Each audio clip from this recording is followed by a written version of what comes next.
Olá, boa noite. Hoje nós vamos dar sequência à série de lives que a Abra Gagueira vem promovendo. Nosso tema hoje é a gagueira, a pessoa que gagueja e a inclusão no mercado de trabalho. Vamos receber uma pessoa que vai esclarecer bastante a respeito desses temas. Vamos só aguardar um pouquinho então que a doutora Laila já deve estar entrando.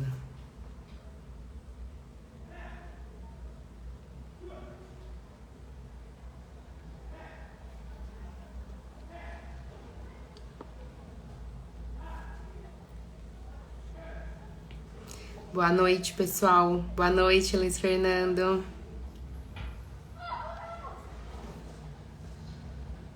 Ai, que bom, todo mundo entrando para participar com a gente. Vamos tirar todas as dúvidas hoje sobre a pessoa que gagueja no mercado de trabalho.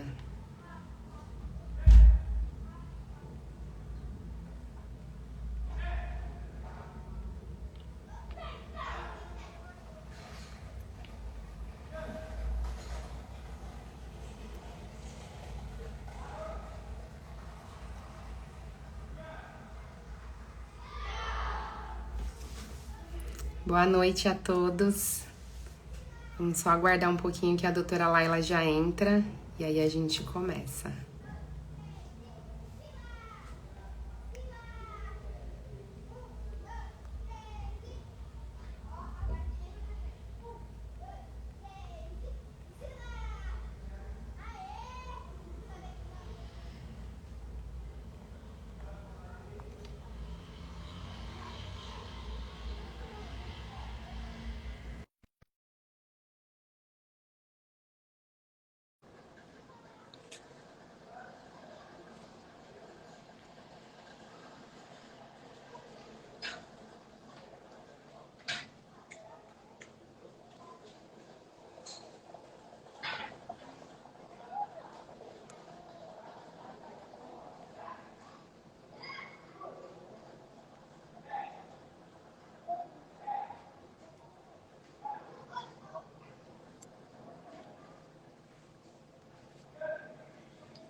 Gente, boa noite para quem chegou agora.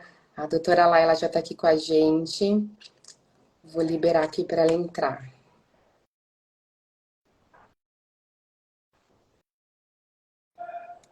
Acho que agora foi, Laila. Vamos ver.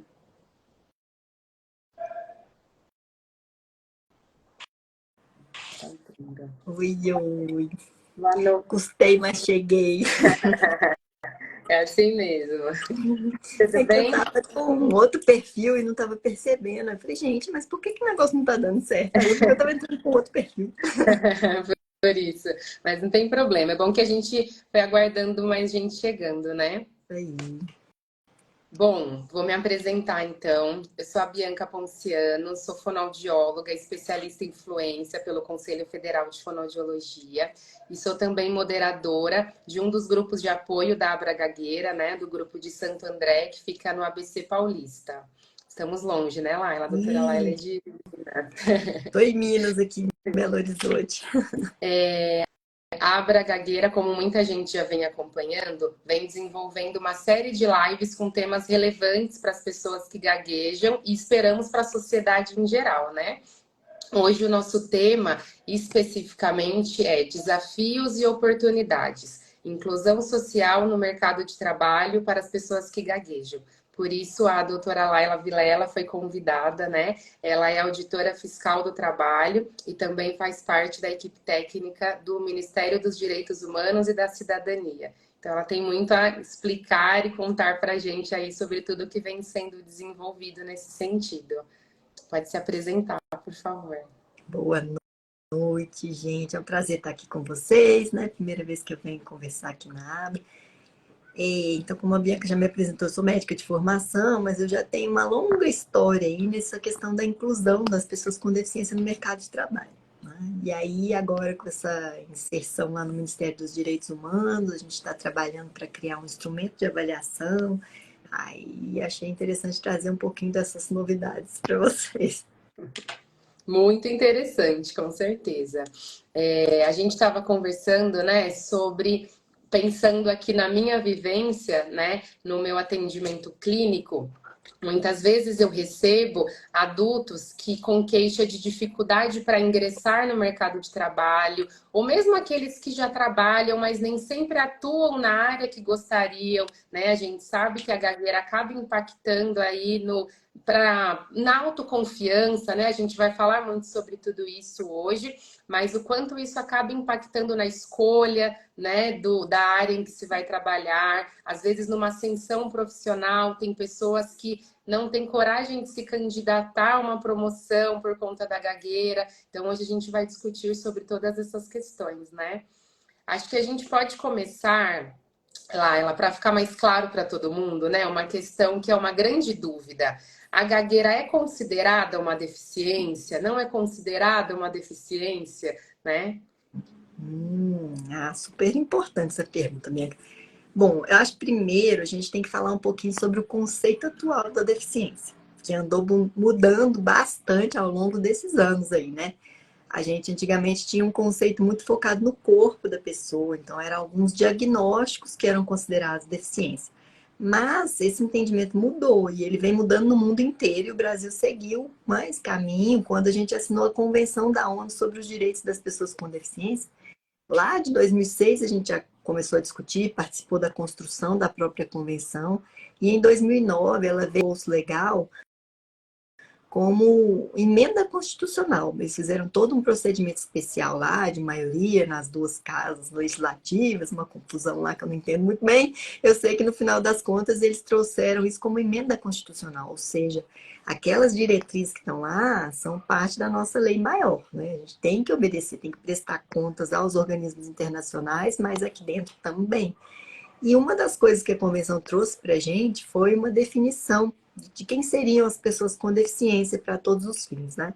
Ela mesma diz que o conceito de deficiência é um conceito em evolução, isso vai mudando ao longo dos anos. A gente teve momentos aí nas culturas passadas com uma ideia assim, de que deficiência tinha muito a ver com uma coisa mística, que podia ser um castigo, né, dos deuses. Eu não sei se vocês acompanharam uma vereadora que teve uma fala muito capacitista, muito infeliz, dizendo que a mãe que tinha uma criança com deficiência estava sendo castigada, né? Então, assim, isso é de séculos atrás, mas algumas pessoas continuam mantendo certos pensamentos desse tipo, né? Então, assim, esses modelos antigos de exclusão, de extermínio das pessoas, porque tinha culturas que, de fato, sacrificavam as pessoas que nasciam com deficiência, né? E até de uma tentativa ali de uma assistência muito básica, de dar só um alimento, um abrigo, isso tudo aconteceu nos séculos passados, nas culturas passadas, mas acaba que isso traz para a gente os vieses inconscientes, que a gente chama, né? Então, a gente fica com essas ideias meio capacitistas de achar que as pessoas com deficiência não podem fazer as coisas. Então, nesse movimento de conceito em evolução, a Convenção da ONU buscou definir de alguma forma quem seriam as pessoas com deficiência. Ela trouxe para a gente o quê? Que essas pessoas são aquelas que têm impedimentos de natureza física, mental, intelectual ou sensorial. E esses impedimentos em interação com diversas barreiras, eles podem gerar uma experiência de quê? De redução da participação social, da igualdade de oportunidades. Então, esse conceito, ele trouxe uma abertura muito grande, né? Porque antes a gente pensava em deficiência como aquelas condições, assim, muito típicas. A pessoa que usa uma cadeira de rodas, a pessoa que não ouve, não? Mas hoje, com esse conceito, qualquer diagnóstico de base, qualquer alteração nas funções e estruturas do corpo, que a gente chama de impedimentos, né, pelo conceito lá da convenção, eles podem ser avaliados em relação a justamente essas barreiras. Né? E qual que é o impacto disso no dia a dia da pessoa? Isso reduz a funcionalidade dela, né? A forma como ela realiza as atividades no dia a dia, a forma como ela participa em sociedade, como que ela estuda, como que ela trabalha, qual que é o impacto disso no dia a dia. E se isso traz um impacto significativo e que traz essa desigualdade de oportunidades, isso pode ser caracterizado como uma experiência de deficiência, sim. Então, né, respondendo agora a sua pergunta, que eu contei um monte de história para chegar lá, mas, então, o diagnóstico de gagueira, se ele traz esse impacto na funcionalidade, no dia a dia, ele é um impedimento, né, nas funções e estrutura do corpo. E a gente sabe que tem barreiras, porque aí a gente pensa nas barreiras. Barreiras não são só, gente, as barreiras arquitetônicas, né? Que às vezes a gente pensa, a barreira é um degrau para a pessoa com a cadeira de rodas, né? Falta de um elevador, etc. Mas as barreiras, elas têm 6 categorias descritas na Lei Brasileira de Inclusão. Então, a gente tem barreiras arquitetônicas, sim, mas tem as barreiras de comunicação e informação, barreiras de tecnologia, barreiras urbanísticas, né, das áreas urbanas, que elas não são adaptadas para as pessoas. E tem barreiras também, que eu considero as mais relevantes, as dos transportes, que eu esqueci de falar, e tem as barreiras atitudinais. Essas, eu acho que são as mais presentes, né, para a questão da gagueira, porque são os preconceitos, essa ideia de que as pessoas com gagueira têm uma menor habilidade, uma menor capacidade. Então, as barreiras estão aí. E se isso traz um impacto no dia a dia da pessoa significativo, a gente pode caracterizar como uma deficiência, né? A gente tem até uma pergunta aqui já, que acho que já dá até para a gente responder, né? A Thaís perguntou se a pessoa tendo um laudo, ela se encaixaria na lei de cotas das empresas. É importante a gente deixar claro que, assim, pensando em tudo isso que a doutora Laila trouxe, hoje a gente não entende, né, pensando aí na gagueira, que o diagnóstico de gagueira seja considerado uma deficiência e diretamente se encaixaria na lei de cotas, né?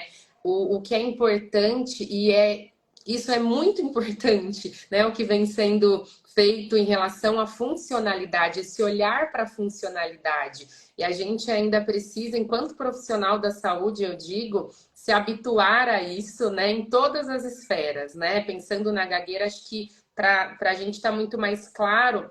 Justamente porque tem graus diferentes de gagueira, né? Então, uma pessoa que tem uma gagueira leve, não necessariamente ela vai ter menos dificuldade, não quer dizer isso, mas talvez a outra pessoa não a enxergue da mesma forma que enxerga uma pessoa com uma gagueira mais severa, né? E aí entra nas barreiras atitudinais que a doutora Laila citou também. Então, não existe necessariamente uma resposta concreta, né? Acho que a gente pode concluir isso. Vai depender do quanto essa gagueira impacta na qualidade de vida e na funcionalidade de cada pessoa. E aí tem vários aspectos que acabam sendo analisados, né? Isso, de fato, não tem assim uma receitinha de bolo, né? Porque a gente saiu daquele padrãozinho do diagnóstico lá, então assim, cada pessoa é um indivíduo único. Ela pode ter ali até um nível de gagueira do ponto de vista das classificações orgânicas, similar ao de outra pessoa, mas de repente o enfrentamento de barreiras, o contexto que ela vive podem ser diferentes. Então, a gente não tem mais como falar, o fulano tem uma gagueira X e o ciclano também tem, então os dois vão ter o mesmo nível de deficiência, um vai ter e o outro com certeza também vai ter. Não dá para fazer essa avaliação desse jeito. O que a gente tem hoje, previsto na Lei Brasileira de Inclusão, é que a avaliação de deficiência ela tem que ser biopsicossocial, né, considerando essa parte do corpo, mas também esse contexto em que a pessoa vive, as questões sociais. Ela tem que ser feita por uma equipe multiprofissional, ela tem que ter uma discussão interdisciplinar, e ela tem que levar em consideração 4 elementos que estão muito lá na CIF, né, na Classificação Internacional de Funcionalidade, que são, primeiro, os impedimentos do corpo. Sim, nós vamos tratar dessa parte corporal também, porque a gente não tira o corpo fora, então ele faz parte dessa construção. Mas não é o corpo sozinho, a gente vai entender o corpo no contexto dele, nas barreiras existentes, e qual é o impacto da relação desses 2 pontos nas atividades do dia a dia e na participação social. Então, hoje, para concluir sobre deficiência ou não deficiência, a gente tem que estudar esses 4 elementos na situação real da pessoa. E aí a gente tem um desafio, porque, gente, isso não é uma coisa simples, né? É bem complexo. E a gente tem um processo de construção do instrumento de avaliação. A gente já está aí nesse processo de construção no Brasil desde 2007. Eu já participei, esse agora atual é o 5º grupo de trabalho interministerial que eu participo, na construção de um instrumento. E a gente tem o Índice de Funcionalidade Brasileiro, ele já passou por validação científica, por uns aprimoramentos, né? E ele vai ser implementado para essa avaliação com equipes oficiais. Mas, por enquanto, isso não está disponível, porque esse grupo de trabalho, sim, teve um monte de confusão política aí para trás e a coisa acabou não resolvendo até hoje. Era para ter ficado resolvido em janeiro de 2018, mas não deu jeito, né? Deu muita briga, muita confusão, a gente teve vários GTs que não fluíram, e agora a gente está com o GT trabalhando muito intensamente e eu acredito que vai dar certo. Mas esse GT começou em 2 de junho e ele tem o prazo de 360 dias para apresentar suas conclusões iniciais ali, para poder prever como vai ser essa regulamentação disso. Então, futuramente, as pessoas vão passar numa equipe multiprofissional capacitada, né? Muito bem capacitada para esse olhar biopsicossocial, e aí elas já vão saber se elas vão poder acessar a cota no trabalho, outros benefícios, a cota no concurso, uma série de coisas. Enquanto a gente não tem esse instrumento, o que, que a gente tem feito em relação ao gagueiro? Não sei se eu já posso adiantar isso um pouquinho. Eu ia Às vezes eu... entrar nesse assunto. Então pode continuar aí. Não, eu ia te perguntar justamente isso, mas Sobre isso mesmo? enquanto isso não está pronto, né? O que que a gente pode fazer? Vou até adiantar aqui do meu Ah, lado, então, né? Qual que é o processo normalmente quando alguém procura aí um atendimento fonoaudiológico, né? ah, Normalmente é feita uma avaliação que a gente consegue identificar ali o quanto que acontece de disfluência, né, de gagueira, quantificar isso, mas também qualificar do ponto de vista dos instrumentos que a gente tem, né, pensando em gravidade. É uma gagueira que se enquadra num nível mais leve, num nível moderado, grave, muito grave, enfim. E a gente também tem um instrumento para autoavaliação. E aí entra um ponto muito importante, né? Porque tem o que o profissional qualificado tem condição de avaliar e tem o que a pessoa que gagueja vivencia, né? Que na realidade é o que é mais valioso, né? É qual que é o impacto que tem no dia a dia? Qual é o impacto que tem para o trabalho, para a vida social, para a vida acadêmica, né? Quais os sentimentos que que essa legal. gagueira... Então dá para avaliar esse impacto, isso é muito bom. Exatamente. Então, do ponto de vista fonoaudiológico, o que nos cabe é esse tipo de avaliação, né? E essa autoavaliação também é quantificada. Então, isso é muito interessante. Aí Então, você para pode concluir chegar à daí do outro conclusão, lado. oi? Para chegar à conclusão ali do nível de gagueira, se seria leve, moderado, grave, entra também esses fatores do dia a dia da pessoa. E são duas avaliações diferentes, na verdade, que se complementam, né? A avaliação que o profissional faz e aí também tem a autoavaliação do indivíduo. Entendi. Ah, fantástico, porque assim, o que que a gente tem feito lá na questão da cota, né? Porque eu sou do Ministério do Trabalho já há muitos anos e a gente tinha ali como referência o decreto 3298. Lá não se falava em gagueiro. Então, quando a gente estava muito preso nesse decreto, era difícil fazer esse enquadramento, porque a gente não tinha um embasamento legal. Desde que a gente assinou a Convenção da ONU, a gente começou a falar, opa, não, peraí, agora o conceito é outro, então a gente não está preso mais naquele decreto, dá para a gente fazer muitas coisas. E a gente já fez alguns acréscimos, vamos dizer assim, né, no decreto 3298, e um deles foi a questão da gagueira, sim. Legal. Por quê? A gente ainda não tem um instrumento completo para avaliar, então talvez algumas condições mais leves a gente tenha dificuldade ainda de medir esse impacto no dia a dia. Mas para as condições já moderadas, mais severas, a gente já sabe bastante sobre as barreiras do dia a dia. Então, a gente já tem como, de certa forma, pressupor que vai ter um impacto mais significativo. Então, a gente já começou a colocar essas pessoas na cota no trabalho, né? Aceitar lá na auditoria e recomendar que as empresas contratem tudo direitinho, justamente porque a gente já consegue pressupor. Talvez os casos mais leves vão precisar aguardar uma avaliação mais adequada de funcionalidade que a gente ainda não tem, né? Mas por enquanto a gente está quebrando galho sim e já tem feito muitas inclusões, tem funcionado bem. Ai, legal. Então, o processo é esse, né? Então, de repente, procurar, aliás, a princípio, procurar uma pessoa, um profissional que consiga oferecer esse laudo, né? Porque é importante para vocês que seja mensurada a gravidade, enfim.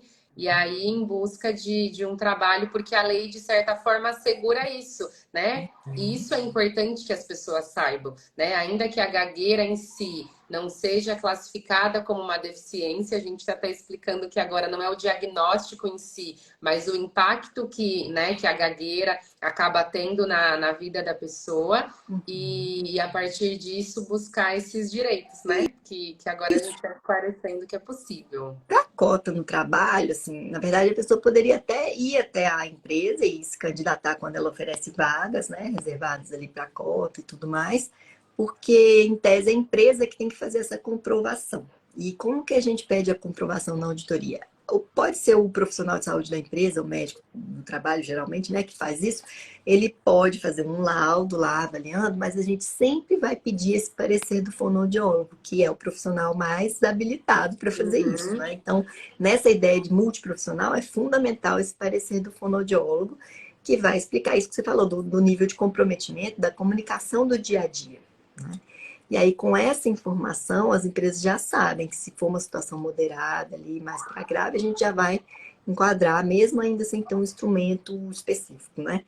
Mas já dá para fazer. Agora, se a pessoa tiver algum laudo já informando isso, melhor ainda a empresa vai ficar feliz. Mas o que eu digo assim, às vezes a pessoa está num momento que ela não pode arcar com o custo e tudo, então ela pode se candidatar e a empresa é que tem a obrigação legal de providenciar essas coisas para comprovar lá para fiscalização. Então também pode acessar sim. Se já tiver, vai facilitar, né? Porque a gente sabe que às vezes as empresas não têm tanta boa vontade assim, não, só sob Uhum. pressão. Sim. Mas isso é legal, né, Laila? Porque assim, quando a gente pensa nesse caminho, por exemplo, eu como profissional, as pessoas chegam até mim, eu faço ali o meu trabalho e aí dou seguimento. Mas e quem não tem nem esse acesso, Pois né? O Fernando sim. até perguntou se precisa ser um fonoaudiólogo especialista. Não precisa ser especialista, mas precisa ser alguém que esteja capacitado para fazer esse tipo de avaliação, né? Mas o acesso nem sempre é fácil, né? Não, é isso aí que a gente sabe que pelo SUS às vezes demora muito para conseguir, né? E se a pessoa tiver que pagar, talvez complique um pouquinho em certos momentos que ela está ali procurando emprego, está sem renda, né? Então, se ainda não tiver e ela sente que esse comprometimento é significativo, ela pode se apresentar para a empresa e aí a fiscalização vai pedir que a empresa providencie essas comprovações, que encaminhe para o profissional, né, habilitado para fazer essa avaliação. Informação muito importante. E quais os desafios que você entende que as pessoas que gaguejam enfrentam nesse processo aí de procurar emprego? A gente já esclareceu um pouco sobre isso, né? Mas tem algo a mais que você acha importante a gente deixar claro? Os desafios a gente sabe que são grandes, né, gente? Porque a nossa sociedade, ela ainda é bem difícil. Ela tem, assim, muitas barreiras atitudinais mesmo em relação a várias questões da vida do dia a dia que fazem parte da diversidade humana, mas que a gente ainda tem esses vieses que eu falei, de ficar pensando que a pessoa não dá conta, de que ela não vai ter uma melhor Uhum. habilidade para as coisas. Então, ao invés de valorizar a capacidade, a habilidade da pessoa, os talentos dela, fica focado ali, talvez, em alguma dificuldade que a outra pessoa imagina que ela tem, mas ela nem tem certeza, né? Ela está fazendo pressupostos ali, preconceitos mesmo, sem conhecer a pessoa.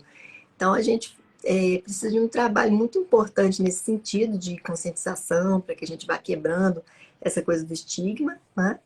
Mas, por outro lado, eu acho que assim, a pessoa que se ela se depara com uma condição dessa de exclusão ou de alguma discriminação, ela buscar seus direitos, brigar por isso, né? Registrar essas questões todas, porque querendo ou não, às vezes é só dessa maneira mais difícil que a gente vai mudando a consciência das empresas, né? Não é muito fácil, não. É um desafio mesmo. Mas assim, eu acredito que uma das formas da gente quebrar isso, gente, a gente tem uma responsabilidade muito grande como adulto de cuidar das nossas crianças para que elas não sejam iguais a gente, sabe? Eu acho que assim, a forma de mudar isso é no futuro, isso demora umas gerações para ficar bom, né? Mas o papel nosso agora é fundamental, porque assim, eu quando era criança, eu não convivi com pessoas com deficiência, com pessoas com gagueira na minha escola, né? E na faculdade também não. O meu filho mais novo, por exemplo, já teve colegas com deficiência e tudo mais, e tem ainda. E aí isso vai quebrando um pouco essas barreiras, porque quando a gente convive, é que a gente vê que a pessoa é uma pessoa como outra qualquer. E a gente vai Uhum. perceber que ela tem suas habilidades, suas dificuldades, como todo mundo, né? Mas é só com a convivência que a gente vai quebrando essas barreiras aí. Então, acho que uma coisa que a gente já pode fazer pensando no longo prazo é cuidar disso nos pequenininhos, né? Tem toda a razão. E pensando em quem já tem aí uma mente que infelizmente não é muito favorável, ou até mesmo pela falta de vivência, né? Tem isso, assim. Uhum. A gente bate muito nessa tecla do preconceito, e a gente sabe que ele existe em relação a tudo e também em relação à gagueira, mas muita coisa é falta de vivência, né? Então, de repente, eu nunca convivi com alguém que gagueja, e aí eu acabo criando alguns estigmas aí que, enfim, precisam ser quebrados, né? Mas as empresas também têm sua responsabilidade, né, Laila? Qual que é a responsabilidade das empresas? Responsabilidades legais, né? Pois é. Pensando nas empresas. As empresas, elas têm que entender que toda empresa que é um espaço privado, mas de uso coletivo, ela tem obrigação de garantir acessibilidade. E acessibilidade, gente, é uma coisa ampla, não é? Mais uma vez, não é só de pensar ali na rampinha, no elevador, não, porque essa é uma acessibilidade para uma situação específica, né? Uhum. Mas a acessibilidade também é da comunicação, também é da quebra dessas barreiras atitudinais, é de conscientização sobre a importância da diversidade e de entender essas diferenças, né? Eu falo para as empresas assim, quando você tem no seu quadro de trabalhadores ali uma população que reflete a população que está lá fora como cliente, a chance de você atender bem seu cliente é muito maior. E já tem um monte de pesquisas mostrando isso, que quando as empresas incorporam a diversidade, elas se tornam melhores para o cliente e mais reconhecidas, sabe? Então, assim, eu acho que a gente tem uma tarefa aí grande pela frente de conscientizar as empresas, de fazê-las entenderem que a acessibilidade é uma obrigação independente de qualquer coisa. Se ela tem que cumprir cota de pessoa com deficiência ou não tem, se ela já cumpriu, mesmo assim, ela vai ter que garantir acessibilidade. E essa quebra de barreira atitudinal acaba que serve para todo mundo, né? Então, para a situação de gagueira também, para todo mundo que precisar de alguma adaptação nesse sentido, a empresa tem a obrigação legal de garantir, né? Eu sei que elas não estão fazendo ainda, inclusive, tem um processo aí já de melhoria nas fiscalizações quanto à acessibilidade. Isso virou um projeto nacional, então todos os estados têm que fiscalizar isso. Isso está mais recente mesmo, porque custou um pouco para ser estruturado, mas a cobrança está aumentando cada dia mais. Então, com o tempo, eu acho que a gente vai ter umas melhoras aí também. Vocês estão trabalhando para isso, né? E a gente, enquanto população, a Abra Gagueira, né, que luta tanto por isso, que tem leis aí em processo de tramitação também buscando uma maior visibilidade para as pessoas que gaguejam, até mesmo desde crianças, né? Também são passos que juntos vão promovendo que a gente chegue lá, né? Em algum momento Com onde a gente certeza. espera. Eu vi que o projeto de lei, um dos que, né, eu vi que acho que é de Salvador, né, ele estava pensando justamente nessa coisa de um bom atendimento, uma rede interessante, mas também na ideia da conscientização de todos os locais, das escolas, das empresas, e aí a gente vai mudando essa realidade devagarinho, porque assim, tem pessoas que, como a gente conversou antes, poderão se enquadrar numa deficiência e aproveitar os direitos que já existem, né, para as pessoas com deficiência. Mas e aquelas que não vão ter um impacto grande na funcionalidade, mas que ainda assim vivem um estigma significativo ali e tudo mais? Como quebrar esses estigmas? Então, tem outras manobras aí, né, outras tarefas para a gente concluir, que é essa conscientização. A gente tem que trabalhar em todas as frentes para atender a todos os grupos, né? Hum. E voltando nessa questão aí do ingresso no mercado de trabalho, pensando. Ih, acho que a Laila caiu. Peraí, vamos aguardar que acho que ela já deve voltar.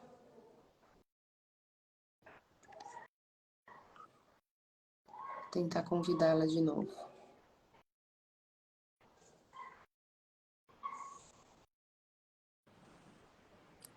Voltou. Uma caidinha aqui, né?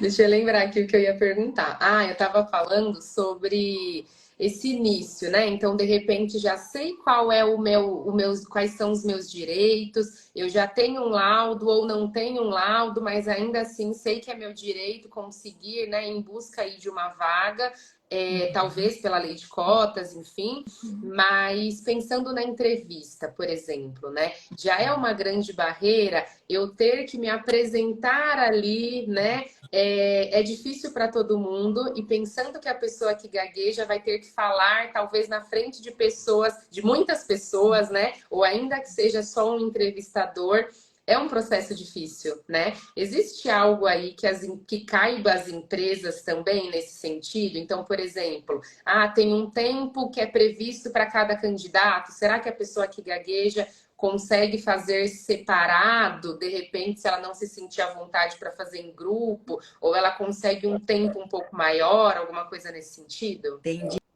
direito, inclusive, porque a gente tem a previsão legal também do que chama adaptação razoável. Então, esses ajustes que são necessários, aí vai ser conforme cada pessoa. A pessoa ela pode ir lá verbalizar, né? Ó, em razão da minha condição, eu precisaria de um tempo estendido, ou então eu tenho uma dificuldade de fazer uma dinâmica coletiva, será que tinha uma outra forma de fazer avaliação? E aí as empresas têm que flexibilizar, porque o direito ao trabalho é em todas as fases, desde o recrutamento, a seleção, né, a permanência no trabalho, a ascensão na carreira, tudo que for necessário adaptar para garantir esse acesso ao trabalho em todas as suas fases, a empresa tem a obrigação de fazer. Então, se a pessoa se sentir ali prejudicada, né, na forma como a empresa desenvolveu essa avaliação, ela pode solicitar isso, falar, olha, esse sistema não foi muito adequado para mim, eu gostaria de ver se tem uma outra forma de avaliação. Pode falar, gente, sem medo disso aí, sabe? Porque assim, o máximo vai levar é um não, e o não você já vai levar se você não conseguiu participar bem daquela dinâmica que está proposta. Então, falar mesmo, porque as empresas têm que começar a se atentar para isso, não pode ficar dessa maneira, né?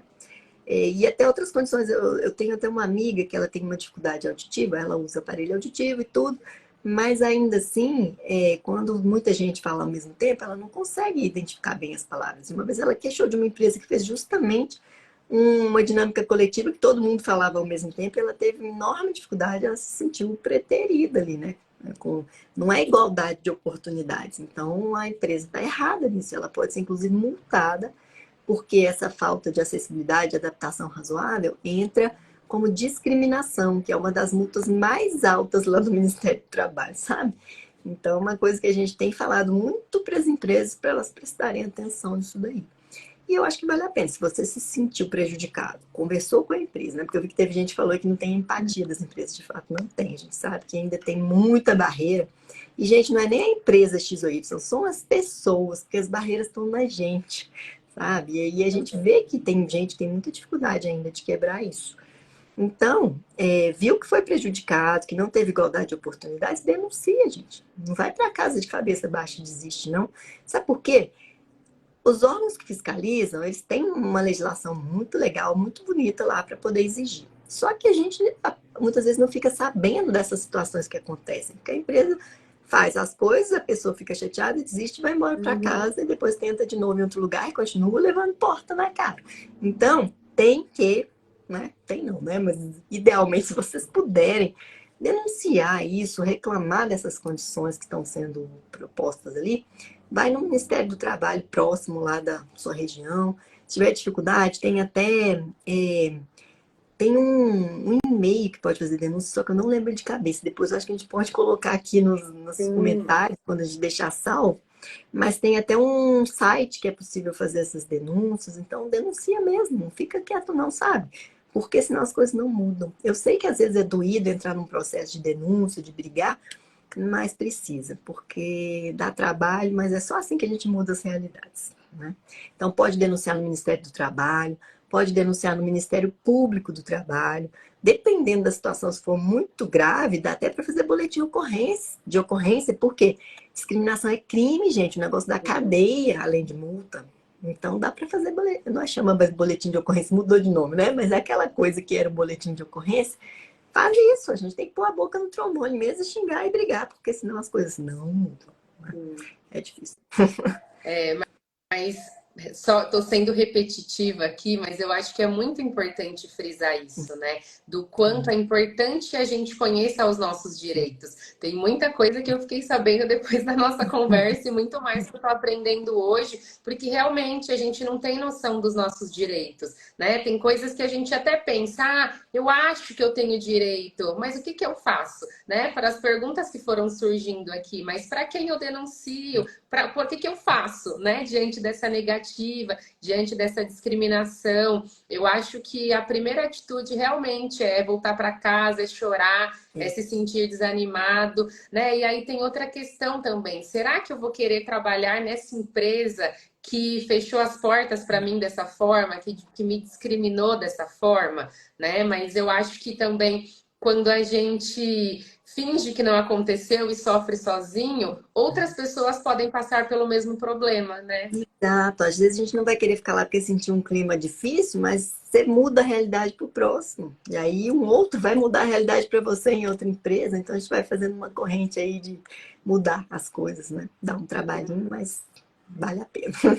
É, não vale a pena. É o trabalho que a gente desenvolve, né, Nabra? São pequenas coisas, pequenos gestos, às vezes gestos muito maiores, mas muitas vezes pequenas atitudes que vão mudando ali o nosso entorno, né? E aí pode parecer que é pouco, mas não é, porque se uma pessoa denuncia uma empresa, isso vai gerar um impacto grande para essa empresa, né? E muito provavelmente eles vão ter um cuidado maior com muitas outras pessoas que virão. Então parece que é algo pequeno, parece que é uma coisa isolada, mas pode se tornar algo muito grandioso. Isso que é importante, né? Às vezes a empresa, assim, tem as barreiras nas pessoas, né? E eu já vi acontecer, por exemplo, de a alta chefia da empresa não ter nem conhecimento do que as pessoas do RH estão fazendo nas seleções e tudo mais, sabe? Então, aí quando vem uma denúncia, que aí todo mundo se mobiliza para entender o que aconteceu, e aí muita coisa muda. Então, vale a pena mesmo. A Zumira está dizendo aqui, ó, a Zumira é uma pessoa muito engajada, ela é moderadora também de grupo de apoio. Ela escreveu aqui que nunca mais chora, agora ela faz BO. Aí, isso, mira, porque é crime mesmo, né? A gente tem que saber disso, é importante saber dessas coisas. Então, a gente tem na Lei 9.029, e essa lei não é nova, não.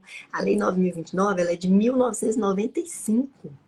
E ela diz que é proibido qualquer tipo de discriminação. E aí entra gênero, né? Entra condição de saúde, entra deficiência, entra raça, entra opção sexual. Todas essas questões que muitas vezes são discriminadas, não pode. Isso é crime mesmo. E tem pena de reclusão lá. Tem uma das penas que é de 2 a 5 anos de reclusão. Então, é uma coisa que se a gente começar a denunciar, o negócio vai fazer barulho, né? Exatamente. Bom. E com certeza a maioria das pessoas que gaguejam já passaram por alguma situação, que se sentiram discriminadas, né? E acabam fazendo isso, né? Voltando para casa, desistindo ou se sentindo incapaz, né? Que é algo que a gente sabe que não é a realidade, né? Muito por conta das pessoas não estarem preparadas para receber do preconceito e tudo mais, né? Mas tem uma outra questão que a gente sempre discute nos grupos de apoio. Alguém pediu para repetir o número da lei aqui, eu acho É que a Lei 9.029 de 1995. anotem aí, pessoal. O Fernando colocou aqui também depois. Mas assim, é até uma questão, né, Laila? Nós não somos pessoas que gaguejam, né? Então, tudo isso que a gente está dizendo é muito no sentido de empoderar as pessoas que gaguejam, de mostrar os direitos, né? E de que a gente precisa sim lutar por tudo isso.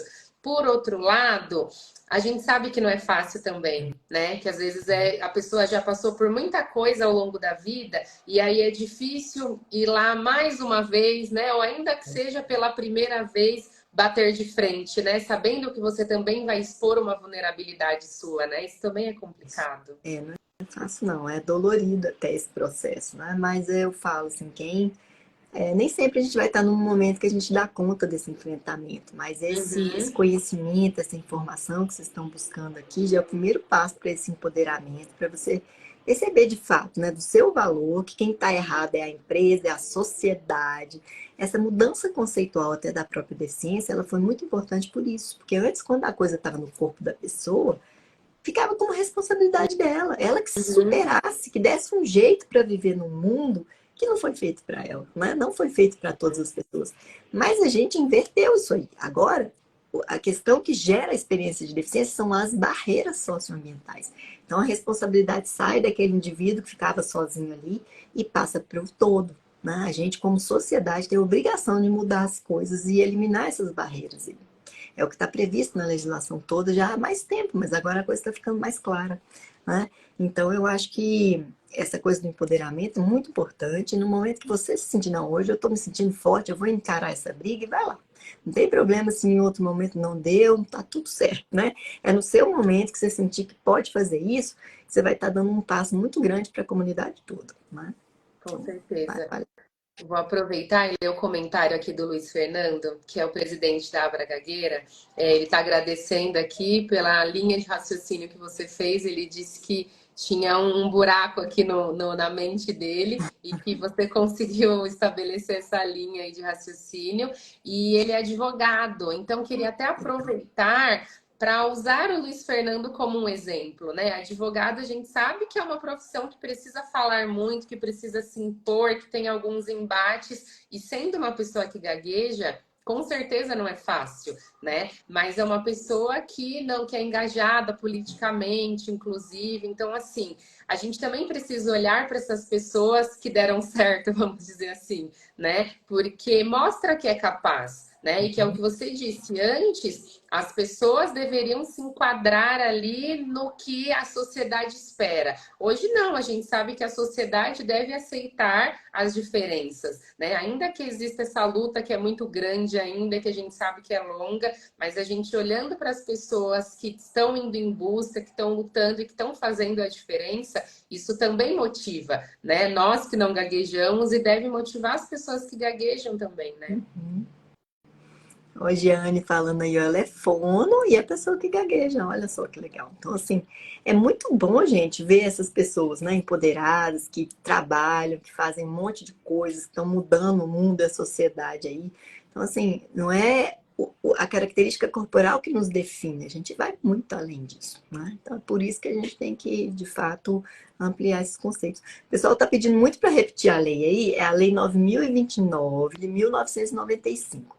Essa, gente, fala de discriminação em linhas gerais, mas quando a gente vai tratar de deficiência, uma que é muito importante também é a chamada Lei Brasileira de Inclusão, que é a Lei 13.146 de 2015. Essa já é mais recente, também chamada de Estatuto da Pessoa com Deficiência. Lá também está falando muita coisa dessa vedação de discriminação, da vedação de exigência de aptidão plena, porque quantas vezes a gente via isso até nos concursos? Ah, não posso ter pessoas com deficiência porque precisa de aptidão plena. Isso é proibido hoje, né? Desde a LB isso ficou muito claro. Então ela traz que é proibido discriminar, que discriminação é crime, né? E ela descreve lá o que ela considera discriminação, e é um negócio amplo, porque você pode discriminar por ação, né? Então você tem a intenção ali de excluir uma pessoa, de prejudicar ela em algum direito, é muito explícito. Mas você pode também discriminar por omissão. E quando que é omissão? Quando eu não garanto acessibilidade, quando eu não faço as adaptações necessárias, quando eu faço um processo seletivo que não contempla todo mundo. Isso tudo é discriminação, nem que seja por omissão, ela é. Então, e outra coisa que fala lá na LBI também em relação à discriminação, é que ela pode acontecer com o intuito, né, de prejudicar o acesso aos direitos e tal, mas mesmo que não tenha intenção, se ela tiver o efeito de prejudicar, também é discriminação, porque às vezes você fez aquela coisa até por um desconhecimento e tudo mais, mas pode estar discriminando. Então, a Lei Brasileira de Inclusão, ela excluiu aquilo que a gente chama de dolo, né? Que é a intenção de fazer. Se eu sou desleixado e não cuido da acessibilidade, não faço as coisas direito, eu já posso estar discriminando. Então, assim, isso é que a gente tem que tentar clarear isso para as empresas, porque elas têm que parar de fazer essas coisas, está muito errado, né? E a gente sabendo disso aqui, vocês com essa informação, já vão saber muito mais como correr atrás dos direitos e não deixar as coisas passarem em branco, não, né? Não pode, não. Olha, a gente fala. Daniel, meu amigo também, ele está assistindo a live, ele está falando mais em relação à deficiência física, né? Porque o Daniel sofreu um acidente e ele tem umas dificuldades de mobilidade e tudo, mas tá lá, ó, dirigindo transporte público, mesmo assim, fazendo um monte de coisas com mil habilidades, né, Alexandre? Obrigado por falar aí. A gente falou muito sobre o ingresso no mercado de trabalho, né? Mas e para as pessoas que já estão empregadas e se sentem discriminadas no trabalho, sentem que sofrem bullying, né? Piadas, enfim, qualquer coisa nesse sentido. Tem algo que a lei assegure também, ou é a mesma lei que deve ser requisitada nesse A caso? mesma lei, mas a LBI, por exemplo, ela é muito clara nisso, porque a pessoa tem direito a um trabalho de livre escolha e aceitação e ela não pode sofrer discriminação em nenhuma das etapas, que é o que eu falei, né? Na seleção, no recrutamento, mas também no momento ali, por exemplo, de fazer aptidão, que muitas vezes o médico do trabalho exclui, né? Não pode, Uhum. isso é proibido. Antes de pensar se a pessoa está apta ou não, ele tem que fazer todas as adaptações necessárias no trabalho para que a pessoa possa trabalhar com autonomia, com segurança, né? E aí tem nas outras etapas, então, da permanência no emprego e também ascensão. Então, por exemplo, se você está lá numa empresa, você está vendo que tem uns processos seletivos internos ali para melhorar de carreira, melhorar o salário, e você nunca é contemplado, não é? Vale a pena questionar. O que está acontecendo? Esses processos não estão adequados para todas as pessoas? Por que que eu não participo? Pode questionar, né? Então, acho que assim, a gente tem que ter essa clareza de que isso está previsto na lei para a gente poder brigar em relação às coisas que não estão certas. E aí acho que até vale a gente dizer, né? Claro que o processo de entrar numa empresa acaba sendo muito específico, mas para quem já está dentro da empresa, acho que vale também buscar essa conscientização, né? Conscientização dos chefes, conscientização dos colegas de trabalho, né? Tem algumas empresas que têm alguns projetos direcionados para algumas questões, e acho que vale levantar a bandeira da gargueira também, né? Porque tem o que a gente falou da falta de conhecimento. E quando a gente tem mais conhecimento, pelo menos a gente espera que exista menos discriminação, que exista menos diferenças, né? Justamente porque você entende que alguém tem uma dificuldade, você tem outra, enfim, e a gente precisa aceitar e conviver bem. Então, acho que volta para a questão do empoderamento, né? Que a gente comentou. Então, acho que ter informação, ter ciência das leis e dos direitos, isso é super importante e também nos dá mais segurança para ir em busca desses direitos, né? Que seja dentro da nossa família, porque a gente sabe que também existe, né? Existe brincadeiras que para o outro é brincadeira, mas para mim não é brincadeira, né? E pensando no ambiente de trabalho principalmente, né? Pensando no que você falou de não ser contemplado com uma promoção, mas às vezes a pessoa nem se sente capaz de tentar uma promoção porque gagueja. Isso não é justo, né? Quantas outras qualidades essa pessoa tem? É por aí mesmo. E assim, essa coisa da reivindicação dentro da empresa, ela pode até acontecer de uma maneira mais indireta. Se você não se sentir muito confortável, falar assim, ah, que eu tô achando que eu tô sendo preterido nas promoções, não tô conseguindo acessar, mas de repente ir lá conversar com o pessoal da empresa, falar assim, eu acho que a gente podia pensar aí num processo desses de conversa sobre a gagueira. Tem lá a CIPAT, tem vários eventos que as empresas fazem, né? Aí tá lá Outubro Rosa, Novembro Azul e não sei o que mais. Por que não fazer um evento sobre gagueira? E Sim, traz essas coisas para a luz mesmo, para poder a empresa se atentar para algumas necessidades, porque às vezes é falta de atenção mesmo. A gente sabe assim, falta empatia, né? Isso é comum, mas às vezes falta atenção nessa correria de vida, ninguém para olhar para o outro, para o que o outro precisa. Mas se a pessoa traz isso para uma conversa, pode ter um bom resultado. Então, às vezes, não precisa nem ir lá fazer um embate direto. Você sugere que esse assunto seja discutido, trazido ali para esses eventos, eu acho que já é uma boa maneira também. sim. Acho que é muito legal.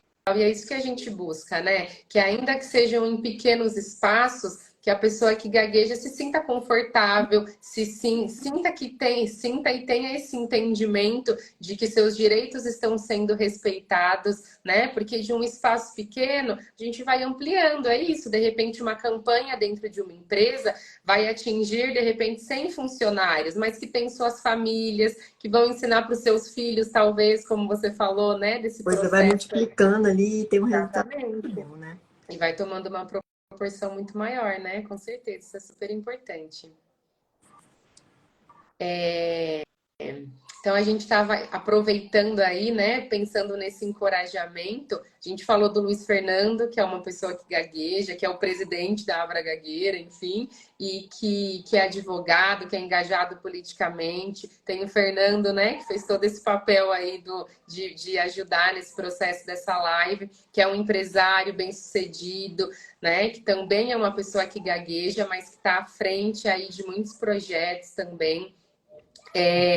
No último encontro agora, né, da Abra Gagueira, que a gente teve em Brasília, foi apresentado também pelo pessoal da Oficina de Fluência, que é um projeto que é muito voltado para capacitação de fonoaudiólogos, né, para o atendimento de pessoas que gaguejam, desde crianças até adultos, enfim.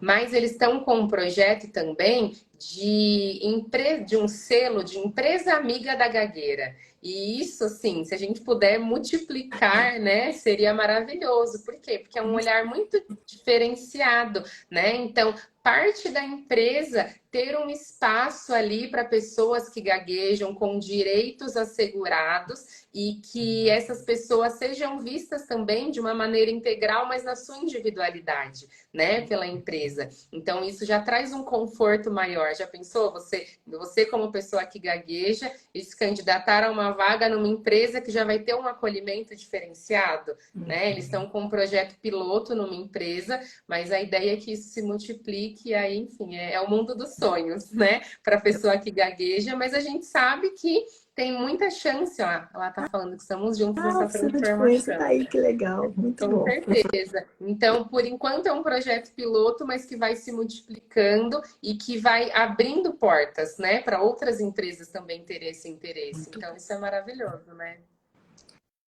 E aí depois pode até pensar em fazer isso na escola também. Ah, isso já existe na realidade. Ah, Até aproveitando, então, né? Tem as fonoaudiólogas que fazem essa certificação, e aí nós nos tornamos, eu faço parte também, né? Fonoaudióloga amiga da gagueira. E aí a gente faz um trabalho que é voluntário para escolas. Então, são chamadas rodas de conversa. E aí, nessas rodas de conversa, é feito um trabalho também de orientação, de conscientização para os professores, e aí para aquelas escolas que são mais, que se interessam mais, que acabam sendo mais engajadas, também já existe um selo de escola amiga da gagueira. A Luciana bom tá demais, a escrevendo aqui. Luciana falou ali, né? Muito Então, bom. o novo projeto é o de empresa amiga da gagueira, né? Mas já existe um Entendi, da escola trabalho já todo aí, existia. Ah, desde bom os demais, que é aquilo que a gente pequenininhos até conversou os mais no adultos. início, né? De mudar isso nas crianças, que vai fazer toda a diferença lá na frente, né? Exatamente. Muito bom. E a gente já vê isso na escola, né? Que é onde eu acabo tendo mais contato, particularmente. Quando eu tenho reunião com as escolas das crianças, para eles é muita novidade, é não saber como lidar. Mas como eu faço? Ah, mas a gagueira é psicológica. Ah, é porque estava nervoso, né? Então, entra em várias questões que a gente vai quebrando paradigmas também, que a gente já sabe que não, né? A gente já teve outras lives também explicando nesse sentido, mas que lá dos pequenininhos já existe uma dificuldade, né? Então imagina as pessoas que já têm seus conceitos e preconceitos estabelecidos, né? A gente precisa sim também acessar essas pessoas, né? Com certeza. E essas explicações meio místicas aí, elas acabam não saindo totalmente, né? As pessoas ainda buscam, mas eu fico pensando no caso da epilepsia, que as pessoas ainda pensam que pega pela saliva, né? Então tem muito mito nas coisas todas que a gente precisa quebrar, esclarecer, conversando com todo mundo. Isso é muito bom. Sim. Com certeza. E aí a gente vai tentando por todos os lados, né? E volta para a questão do empoderamento, do quanto a gente conseguir se colocar, vai quebrando pequenas barreiras que vão aumentando aí o impacto, né, dessas informações para outras pessoas, para outros lugares, enfim. E é isso que a gente quer, né? Algo mais que a gente não tenha falado, a gente falou tanto. Foi. Não, acho que conversamos sobre todos os pontos aí mais importantes. Ah, se deixar, a gente vai ficar falando aí até amanhã, muita coisa, né? Deixa eu ver se tem alguma. A gente já foi respondendo aqui, Uhum. mas vamos ver se tem alguma outra pergunta. Acho que da lei já ficou claro para todo mundo.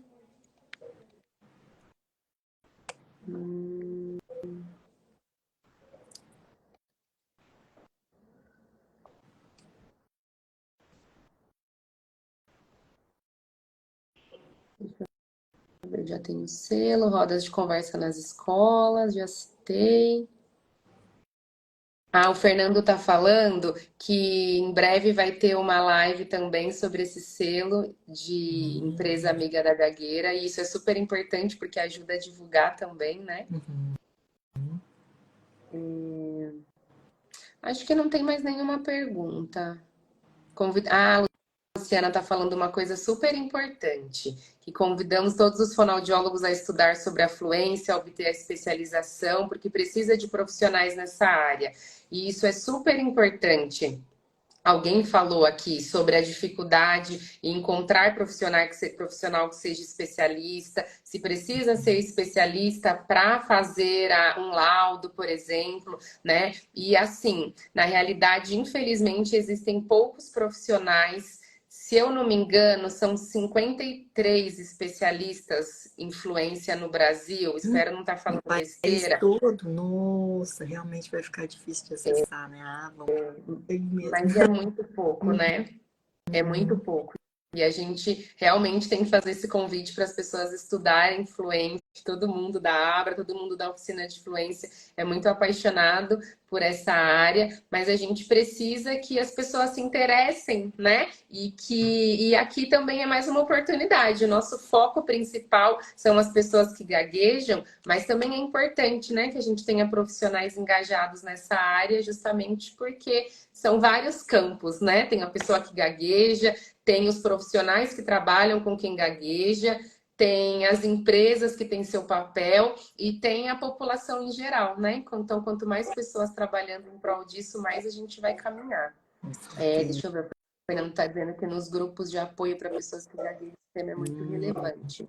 Como você vê para termos essas informações nas reuniões? Espera aí, não entendi, Fernando. Como divulgar os grupos de apoio? A Tiane, que é fono, está dizendo que na faculdade ela só teve uma disciplina. Eu também só tive uma disciplina. É que eu fui por curiosidade e acabei me apaixonando, mas realmente, né, é uma questão importante, porque daí a gente fala que tem poucos profissionais interessados na área, mas isso já vem desde a graduação, né? Porque se você tem isso mais frequente, de uma forma mais frequente no seu dia a dia na graduação, é mais provável que você se interesse, né? Se é uma matéria ali, acaba passando um pouco batido e você vai se interessando por outras áreas, tem toda a razão.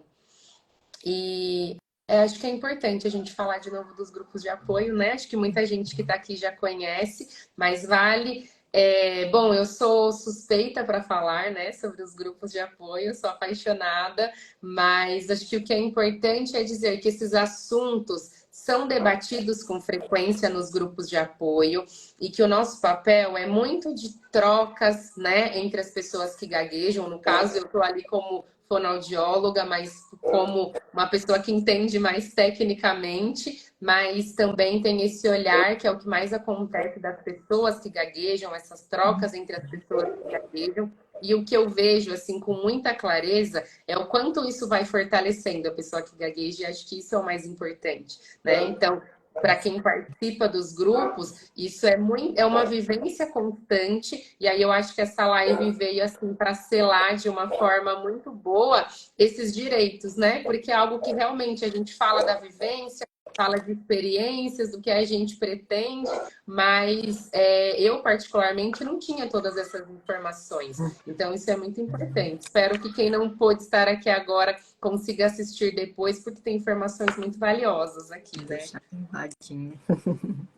A gente vai deixar a live salva. E aí, compartilha, gente, com quem não assistiu, né? Algum amigo que possa se beneficiar das informações, que assim, informação é a base para mudança, né? Só a partir daí que a gente muda as realidades. Eu acho bem importante.